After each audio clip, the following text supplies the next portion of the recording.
This week, we're talking relocation and cannabis opportunities in the Caribbean. I go deep with Julie, an amazing woman who's returned to Guadeloupe to really track how the cannabis industry is expanding across the region.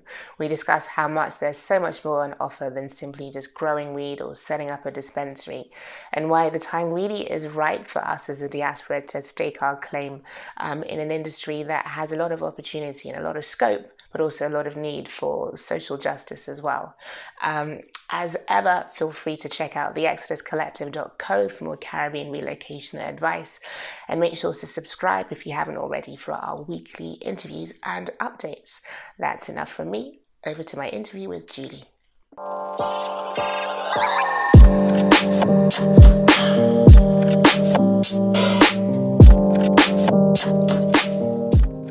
So today I have Julie on the line. Hey, Julie, how are you? I'm good, thank you. How are you? I'm good, thanks, Julie. Over your shoulder, I can see something that says Farine, and also from your accent, I can tell that you're probably somewhere not in the UK and probably not in the English-speaking Caribbean. Where are you today? Today I'm in Guadeloupe, so in a city named Sainte-Anne in Guadeloupe, so in the French West Indies, yeah. Fantastic, fantastic. So tell me more about Guadeloupe. Why are you in Guadeloupe at the moment? So I'm originated from Guadeloupe. My parents are from here. I was born in France, but at 11 years old, I basically moved with my parents. My brother stays in France because they were already in their 20s. And so me, I was 11, moved to Guadeloupe. It was all new, lived in the country and stuff. And basically, this is where I went to elementary school, high school. And when I had my A level, I went back to France. But yeah, Guadeloupe is basically, it's where I'm from. Even if I was born in France, I consider Guadeloupe really where I'm from. I love that. I love that. And it's so interesting because I'm in the process of making the move back to the Caribbean too. And my eldest is turning 11. So I'd love to know from you, how did that experience of moving back at 11 shape you? Was it exciting? Was it hard? How did you experience it? It was hard at the beginning. It was hard. I had to leave because when you're a kid, you are really in your bubble with your people. So you have your family, your friends, your environment, so the school, the place you like to go. And I had to cut all that. So all my friends that I knew since I was like in kindergarten, like I had to leave them. It was at the beginning when my parents announced that to me. It was like the end of the world.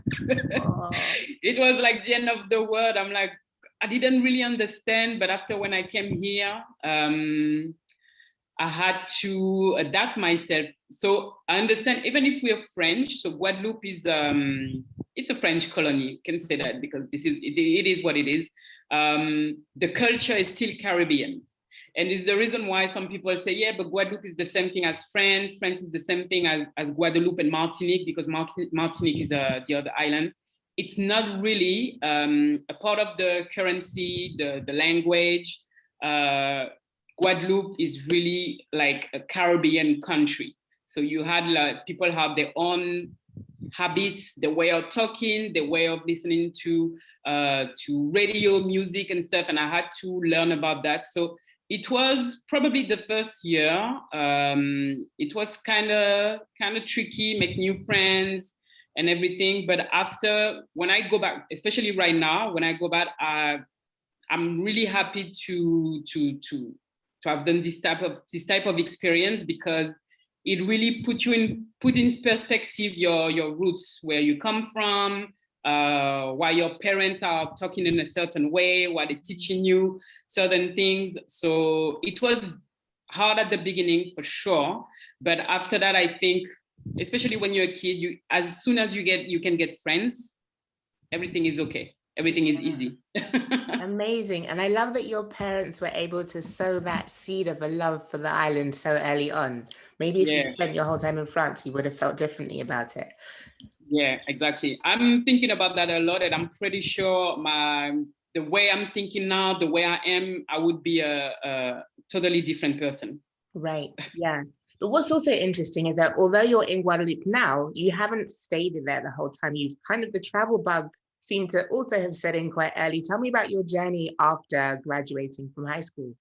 Yeah, sure. So at 19, I went back to France because I didn't really want what I what I wanted to do, what I liked in terms of jobs. And Guadeloupe is still an island, so it's really small. And me, even if I like this kind of lifestyle, I love big cities as well, and it reflects in the places I went after that. So after that, I stayed in France again, had a life, and I was still my state of mind wasn't right still because I really wanted to travel. My goal when I was young was really to live in the US. I wanted to go in New York. I wanted to live there. And when I was doing some researches, it was really hard in terms of papers. So I'm saying, okay, after that, I broke up with my boyfriend. I saw my parents because they came in France for holidays and stuff. And I said, okay, let me just go to London and see. I already went a lot of times, a lot of back and forth for the carnival and for the occasions. Yeah, for sure.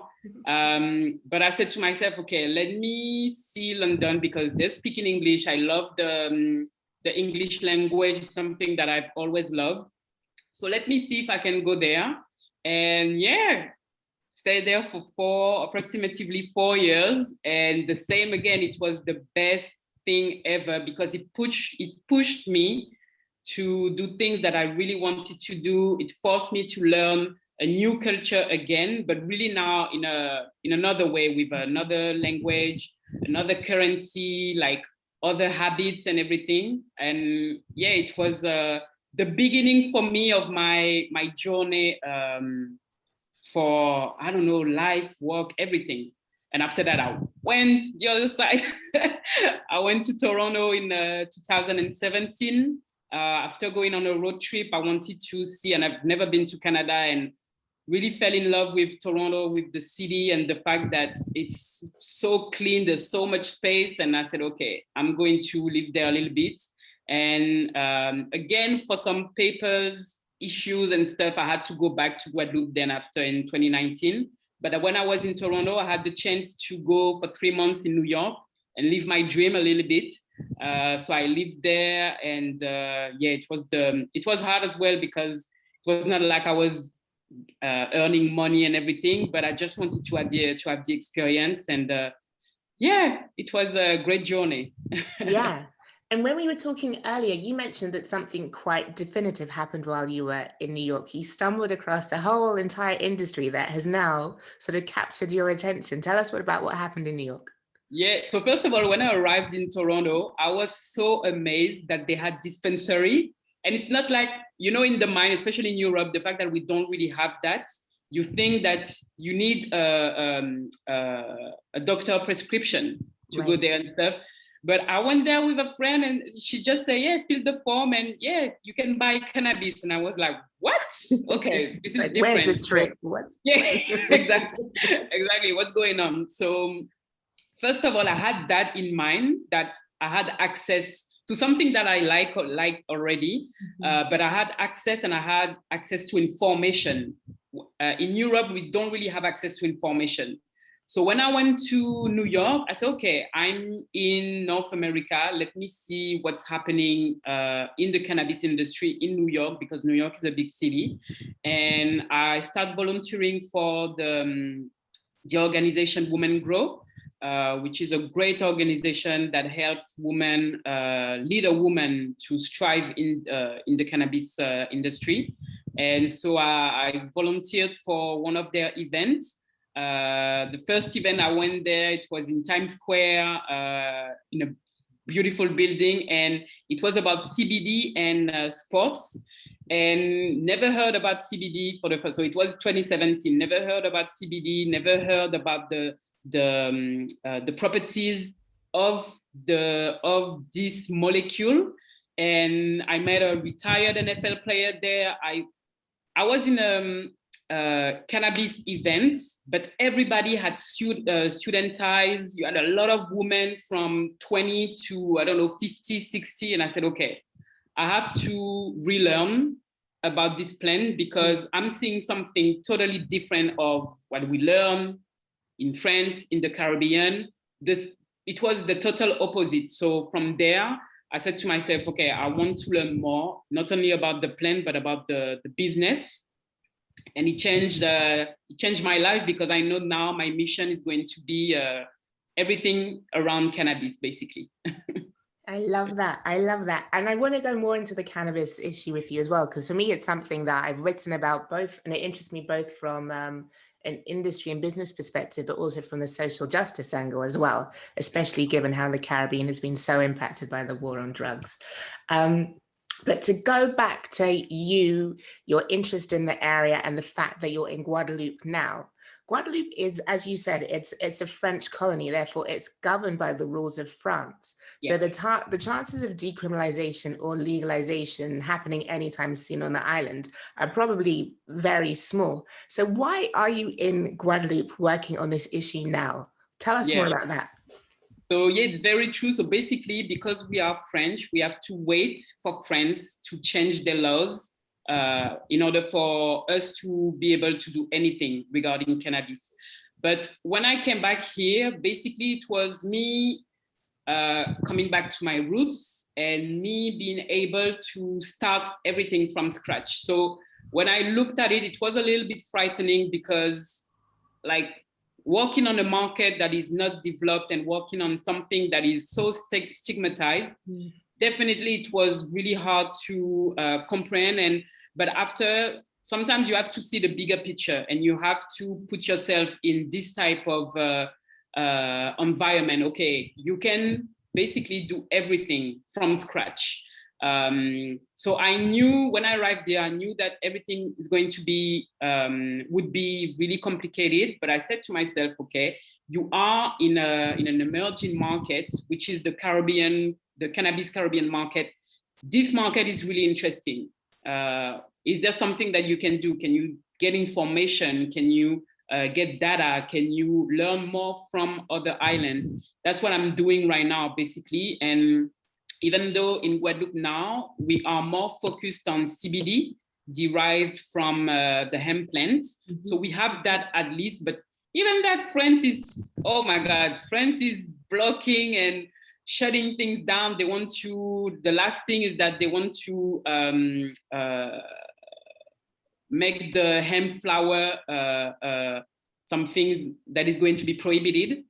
Oh, wow. So yeah, like they're doing a lot of stuff to stop, basically, because the market is going so fast. Like here, Guadeloupe is really small. And you have already like more than 10 CBD shops. Wow. So, and the fact that you have people are entrepreneurs, they are getting CBD shops before they even get education on what is CBD, et cetera, et cetera. So the government wants to shut that down, but I'm more interested in what's happening in Trinidad and Tobago, for example, in Jamaica, for sure.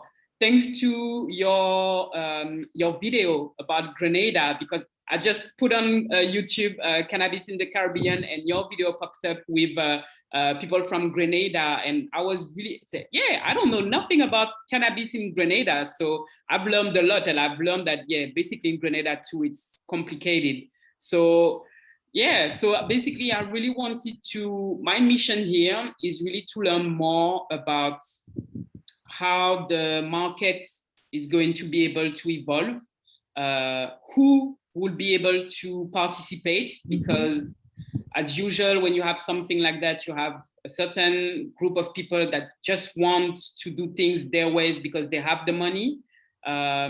So we have to think of other things, and which is great, is because I know the Canadian market. I'm taking a lot of information from this market and see what can be replicated here, basically. Fantastic. I'm going to resist the urge to spend the next 2 hours just talking to you about Caribbean cannabis. I'm just going to dip in for those who are more interested in the relocation aspect than the industry side. But for me, it kind of seems like a no-brainer for folks who are thinking, okay, I love the idea of being in the Caribbean, but what am I going to do for work? What sort of industry is there a competitive advantage to being in the Caribbean over any other? Cannabis definitely seems like there's a lot of scope for growth. Obviously, it's in the context of places like Uruguay and South Africa, Botswana. I mean, so many other countries are going to be able to do it in a more cost competitive way to the Caribbean, but still like the cultural legacy, the so much of it that it makes sense to be in the region. So I'm just wondering, from your point of view, what do you think the Caribbean's competitive advantage is? Because it's definitely not cost, is it? It's not cost. I don't think it would be cost. I think it depends. So the great thing about the Caribbean is because we are in a market, so the American market, if I can say that. So you have the North American market and you have the Latin market, but in a way they put us with the South American market, which I would love to separate it, because for me it's so different. What I'm seeing right now in terms of, for example, exports, is that the Caribbean is going to have a big role in export, especially for South America and North America. And because Guadeloupe, Martinique, so Saint-Barthélemy, Saint-Martin, they are French, you have the ability here to grow some plants, for example, and export it in France for the European market. Cost, I don't know, because the fact that it's something that has not been done yet, I really don't know how it's going to be comparing to the other market that you mentioned earlier. But regarding your question, I think the place of and the impact also of the Caribbean market in the world would be really regarding tourism, so hospitality, and also medicinal plants. Africa can have a big role, and South America as well, into this. But I think the Caribbean, we know that the pharmacopoeia is really, really rich here in the Caribbean. And I'm checking some products, especially in North America. A lot of people, they start to mix so cannabinoids, so THC or CBD with moringa, with ginger, so I think there's an understanding of the medicinal plants, and I think those so tourism, hospitality, medicinal plants are going to be what the Caribbean markets are representing in the world, basically. Those ones will be a big impact. After, regarding costs, I don't really know. I'm not scared to say that I don't really know something, but the fact that nothing is really in place right now, and the Caribbean is starting everything, I don't really know what can be the impact regarding the cost. Yeah, and like probably one of my last cannabis points is that, from my perspective, in terms of like the cultural legacy of cannabis within the region, whether it's looking at Jamaica and Rastafarian use, or St. Vincent, the fact that they've been growing it for decades in the most like intensive situations, the way in which we can really use that in terms of branding and marketing, if we want to create a premium product, that seems like such a ripe opportunity for folks to seize upon. And I don't know if you know of Jacana. Yeah, they're amazing. Yeah, I think from end to end, the fact that they're focusing organics, sun-grown plants, and then they're not just exporting flower, they're actually exporting finished product. That's such a game changer, because I think there's a real risk that the Caribbean, it's just going to end up being like rum and sugar and everything else, where all of the labor is done on the islands and then the value is done elsewhere. And if that happens, then I think we only have ourselves to blame. Personally, that's my. No, but it's exactly, you know what? And I've watch a video where you're talking about the finished product is going to be something big. And this is really true. In order for the cannabis to not become the new sugar, the new cocoa, the new vanilla, and all those, how you call that, substance, or I don't know, food or something that people are just going to grow somewhere and export, and it's going to lose its origin. Like, we can work on the final product and stamp it Caribbean, because people will know, so okay, if it's from the Caribbean, it's probably sun-grown, it's probably has a certain terpene profile, it certainly has been growing on an island with a volcano like St. Vincent, which is going to have a big impact on the final product. And what you say is very true. And Unfortunately, especially in Jamaica, I see that a lot of companies from the US, from Canada, they're coming on the island and they just washing everything. Okay, we are here, we use your soil and everything, but we're still going to export your product and label the product just cannabis without the Caribbean part. And as you said, the goal for the future will be to stamp, just like say, yeah, where it's coming from, because the notion of terroir is going to appear. So it's already something in California. Like every island can have its own terroir. I know in Guadeloupe, so Guadeloupe is like that basically. For some people who don't know, this is Guadeloupe. No, let me put it like that. So basically, this part of the island is really dry and hot, and this part of the island has a volcano, and it's raining a lot. So even on one island, you can have two different type of terroir. So different type of climate, you will have different type of cannabinoid profiles, terpene profiles. I bet in Grenada as well, just from north or south, you can have different things. And I think the future will be really like based on that. If we keep the Caribbean roots and the Caribbean aspect of the plant. Yeah, sure. absolutely. And as you're talking, I'm realizing so much of your experience in France, you could really bring, you know, in Italian, I speak Italian, not French, but in Italian they have DOC, which means from of controlled origin. Like, so on a bottle of wine, you can't be in like Sicily and call a bottle of wine there Chianti because it's not from Chianti. But to have that sort of wine system for cannabis, like I'm sure that could be your thing. Yeah, France has the same. So France is called AOC. AOC, so, okay. Yeah, appellation, controlled appellation. And it's the same, like if you have something, if you call your product champagne and it hasn't been produced, I think it's produced, transformed in the region of Champagne, it's not champagne. Right. Basically. So everything that you see, like this is appellation, and it can have, it's going to, I already know it's going to happen.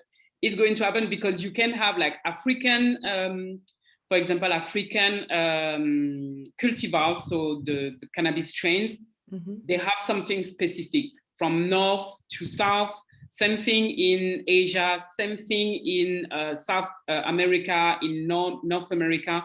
So it's going to be the same for the Caribbean. And yeah, this appellation thing is going to be something huge as well, yeah. Yeah. And what else I was going to ask you is, I'm imagining, and a lot of what I'm noticing from conversations that I'm seeing happening is that there's a real desire for there to be more interregional collaboration. Because given that Jamaica's been doing this since 2015, you've had Trinidad, Antigua, every country seems to be trying to reinvent the wheel, but yet as a whole, we're like, what, 14, 17 million people? We're like the size of New York or Mexico City. So to share that learning experience, to share that information, whether it's in terms of chemistry or law or security, it seems like such a no-brainer in terms of making sure that the region is efficient as possible in terms of how it does things. What are you noticing in terms of openness to actually making this happen, and what do you see as the bottleneck? I mean, is it something that you're looking at as well? I'm working myself on different things in order to basically create something collaborative like that, because for some people might not see it like that, but especially in Guadeloupe, we see the Caribbean as the last continent, because it's so like the Caribbean is really rich in many aspects of everything. And regarding the cannabis, and I'm not even blaming the Caribbean not to do a lot of things, because I don't think it's happening in other places as well. Like you don't have the union of the African countries regarding cannabis, but it should be. It should be the same. I think in Europe, probably they would do something like that. Asian countries, they probably do something like that. For sure, we should do something in order to protect the genetics. So if genetics are coming from the Caribbean, they will be known in the final product. So there will be a trace of the genetic coming from Dominica or St. Lucia or Barbados. even regarding the transformation, regarding everything, because after that you have to take a lot of information in consideration, like soil, humidity, and everything. I hope, and I'm pretty sure that soon a bunch of things will pop up where people will say, okay, let's do something general for the island of Caribbean. So you have CARICOM, and the thing is, the French West Indies, we feel so left out. We feel so left out, my God. Yeah, because CARICOM, we are not part of CARICOM. And I understand, because technically we are part from Europe, so we can't be part of two things, but it's too bad because we are here. We are part of the, what is it, the OES? OECS, yeah. OECS, yeah. We are part from that, but we can't take any decisions. You see, so it's kind of weird. So I hope something really for the cannabis industry will be put in place, and we will be able to do meetings with people from Jamaica, the Bahamas, and people like from Trinidad, and we'll be able to discuss about tourism, because I understand that every island have to look at for themselves in a certain way, and really see how it will impact the economy of the island. It will impact the medical aspect of it and everything. But as a whole, we can do something even greater as well. And me personally, I'm working something for and from the French West Indies, to be able to like give information if other island wants to, and as also get information. But I hope the other island will do the same, basically, because I would love, Montserrat is just right there, basically, but you don't really know what's happening in Montserrat. Antigua is right there as well. You know what happened with the laws and everything, but I would love to know more about the program they are putting in place. Something for Dominica, something for St. Lucia. I have the information for the French West Indies, so Guadeloupe and Martinique. I know it will be more based on hemp and CBD, but it's a start. Right. So my goal would be to be able to not only share that, but see how it can probably work on another island, or what we can get from this island that will be able to help you. But I'm pretty sure in the next, not even 5 years, in the next 3 years, organizations, association will be put in place in order to build the Caribbean market. Yeah, for sure. And I guess the one thing that we probably all have in common across the Caribbean islands is that we're not great at storytelling. Probably Jamaica might be the only exception to that. Yeah. And as you say, there's so much going on, and there's also so much support that's needed, but we're not really sharing information. It's a couple of years ago, I started a project, and farmers are reaching out to me like, how do I get investment? How do I get this? So it's not that people are sitting around doing nothing. They're trying to do their best, but there's access to information and finance and education is so lacking. But it's amazing that you're doing what you're doing. So tell us more exactly about where your efforts are going. You've got a podcast. Tell us what's in the mix. Yeah, sure. So when I arrived here, I was trying to figure out how I can basically impact being by myself, doing everything by myself, and learning from the Canadian market. I knew that education was the base. It was really the foundation. So the fact that I knew already, I had some baggage in terms of learning, education.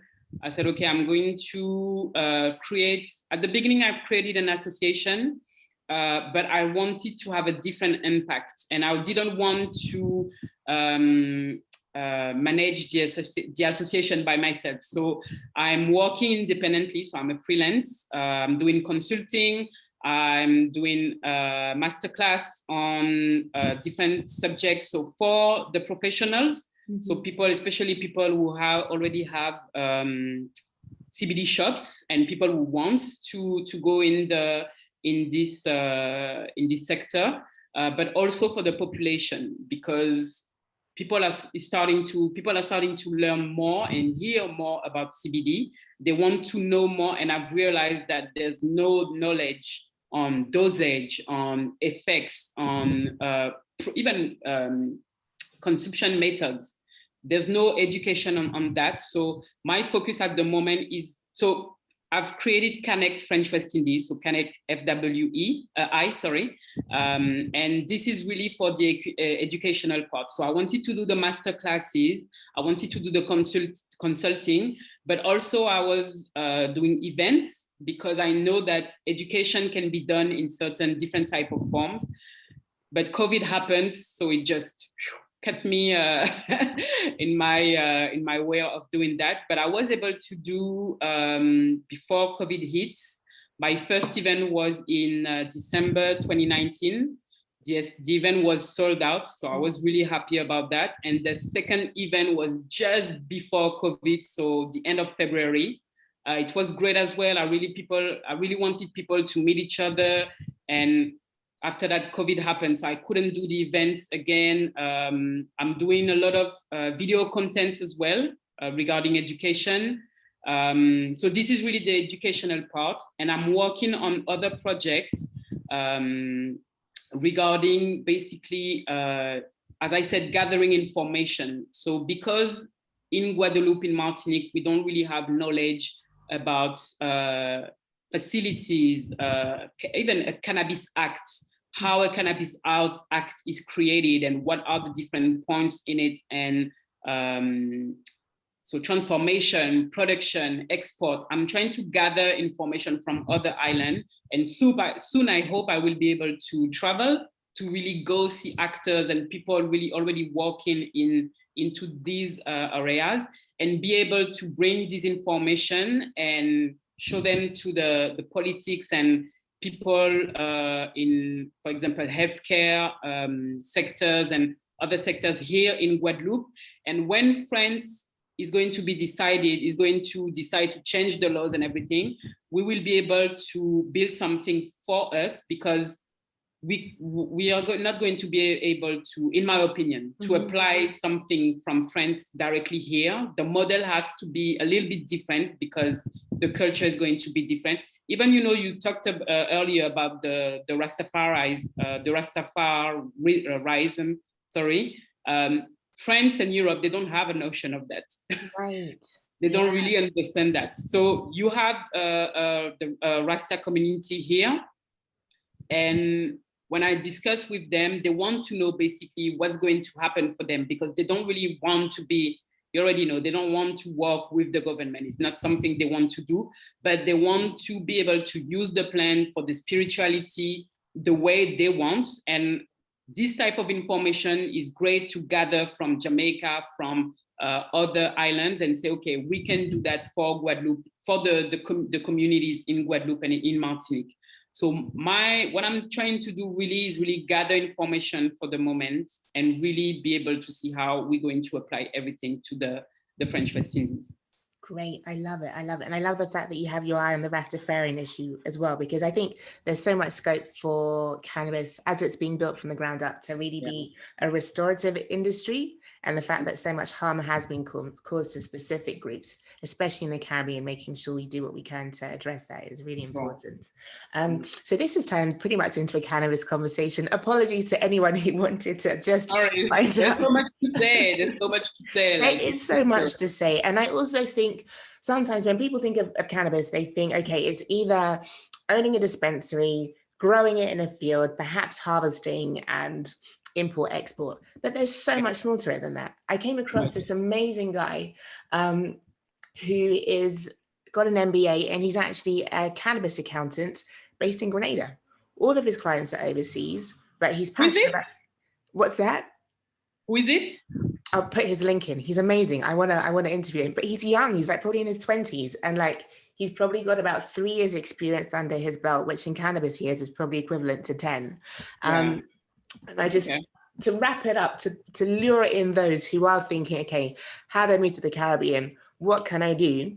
What can you say to sort of indicate the way in which there's so much scope for different, different aspects in which you can plug into the industry?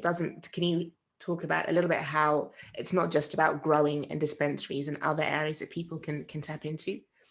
Oh my, and you know what, you say that, and when I have discussion with people here, they only think one thing: getting a shop. Like, it's crazy to me. And I always say to people, start to dream big.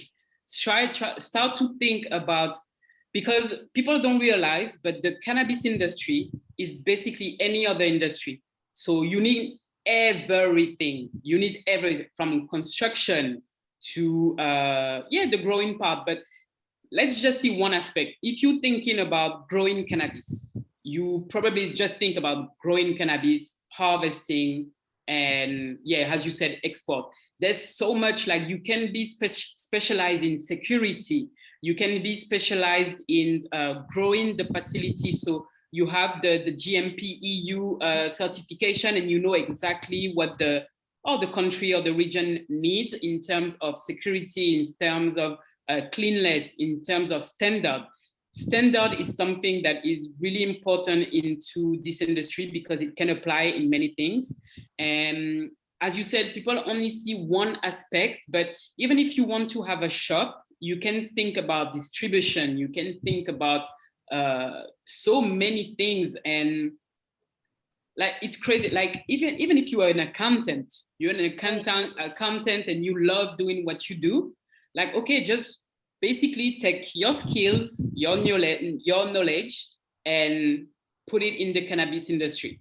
And me personally, this is the time of people that I love to meet, and I see, okay, because you said that, I keep you in mind because I probably will need you one day. So, for example, I met someone, she's in tech, she's a web designer and stuff, and she loves cannabis. Okay, I'm going to keep you in mind because you will be needed.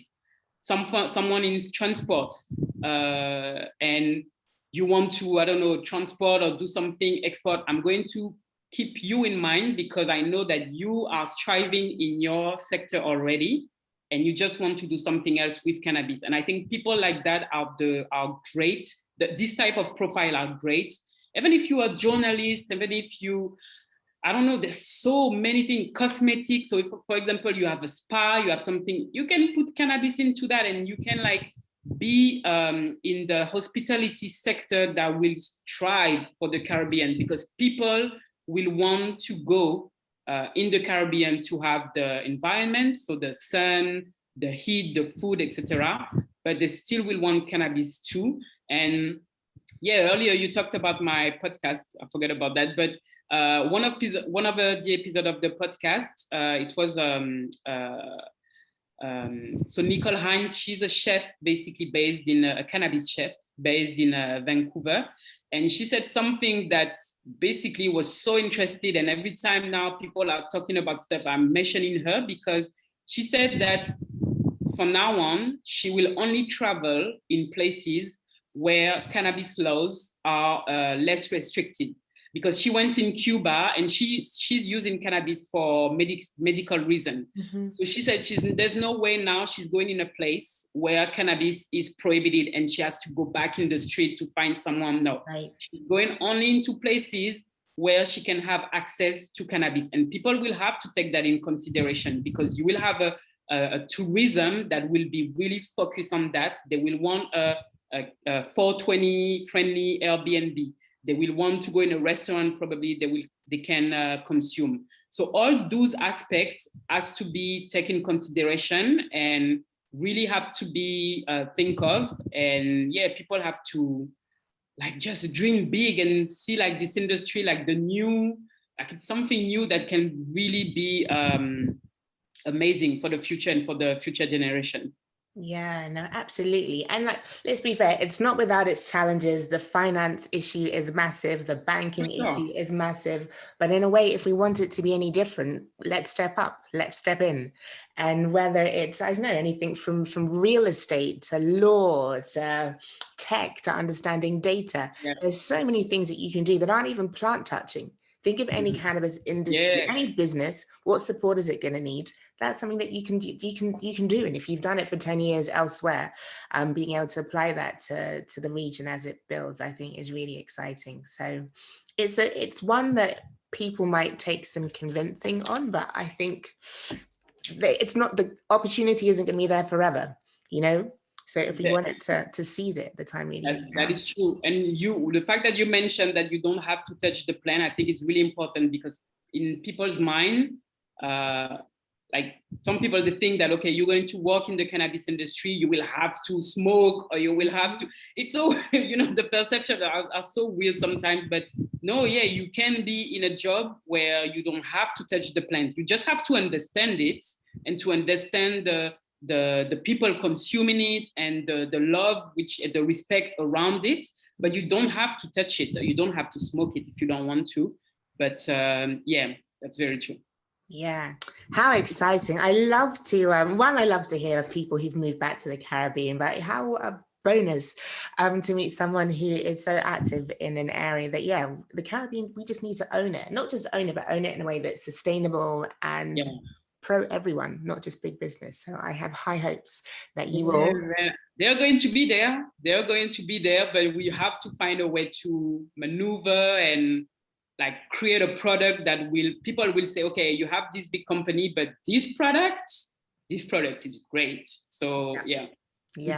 Exciting. So Julie, where can people reach out to you if they want to know more, if they want you to consult with them, if they want to get in touch? Where's the best place? LinkedIn is a great way for me to if you want to reach out to me, you can reach out to me on LinkedIn first. So it's my name, so Julie space A space Manlius. So I know it's French, so Manlius. I'm on Instagram, which is Cannect French West Indies, so Cannect FWI. Sorry. It's okay. I in French is E, so sometimes the fact that I'm there, I make the mistake. And or I have my website, www.connectfwi.com. And I have a podcast as well, which is the Caribbean Cannabis Culture Podcast. I'm doing it by myself, so I don't have a lot of episodes, but it's coming. It's coming. I've been in that struggle too. I won't tell you about my podcast. It only has 3 episodes, but I feel your pain. Listen, Julie, you've been amazing, and I'll put links to all of those sites in the notes, so if people want to reach out. But thank you so much for being so generous with your time. I have a feeling that for sure we will connect in the future on this issue or some other. But highly appreciate, and hope you inspire people to open their minds to something that they really should consider. Thank you. Thank you for doing this video, because I really needed it about Grenada. And I really hope we will be in touch, because there are so many things to be done. So for sure, we'll be in touch. And thank you for the opportunity to give me your platform to discuss about this subject. It's a pleasure.